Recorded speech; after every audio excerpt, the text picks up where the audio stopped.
So much of what we've explored during this Black History Month focuses on contributions of African Americans to the country's arts and culture. And now we go back to the 1970s, where American Black history was made right here in Oakland. KTVU's Tom Vacar explains how the sound of Oakland is still reverberating with a soulful beat worldwide.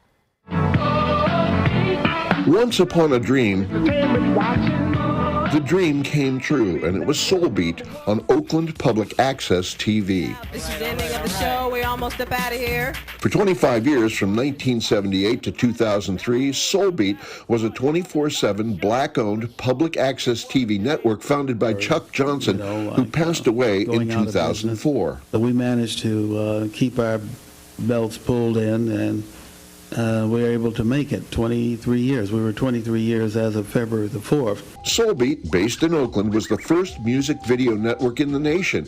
It was completely freeform, mostly live, local, accessible, and truly revolutionary because it gave Oakland's people not a tube to stare at, but a mirror. A non-stop affection between the community and Soul Beat. Chuck Johnson, no relation to the founder, went from intern to producer to host of his own hip-hop and talk shows. And me growing up in Oakland, I used to just love the opportunity to turn on the TV and see us on television, where at times in the early 80s, early 70s, you know, African Americans wasn't that much on television. iHeartRadio DJ Rynell Showbiz Williams went into music inspired by Soul Beat. I was determined to be in the media because of Soul Beat. We got a chance to see a lot of Black faces 24 hours a day. Many of those Black faces, first shown on TV or shown very early in their careers, who later became mega music stars, were often seen on Soul Beat, including Michael Jackson, Prince,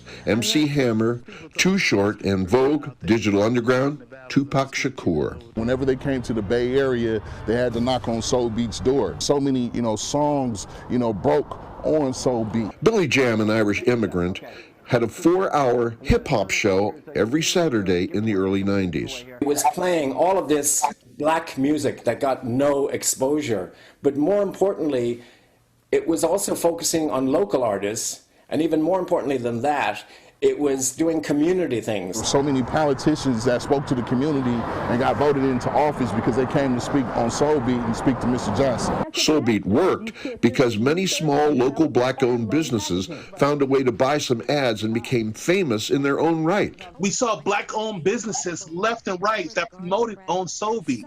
I thought that they were celebrities. It was, no doubt, the Oakland circle of life. It was truly Oaklanders watching Oaklanders. Most people that was on Soul Beat was from the community.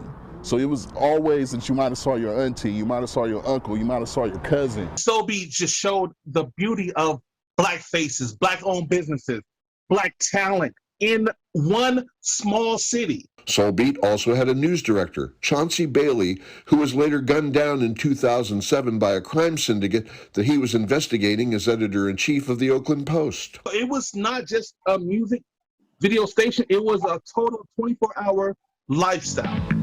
Will Soul Beat be reborn? A major studio is looking at making a documentary about this most unique venture and its founder, Charles Johnson. He was the definition of, say it loud, I'm Black and I'm proud. Thank you, Mr. Johnson. Thank you very much indeed. Tom Vacar, KTVU Fox 2 News.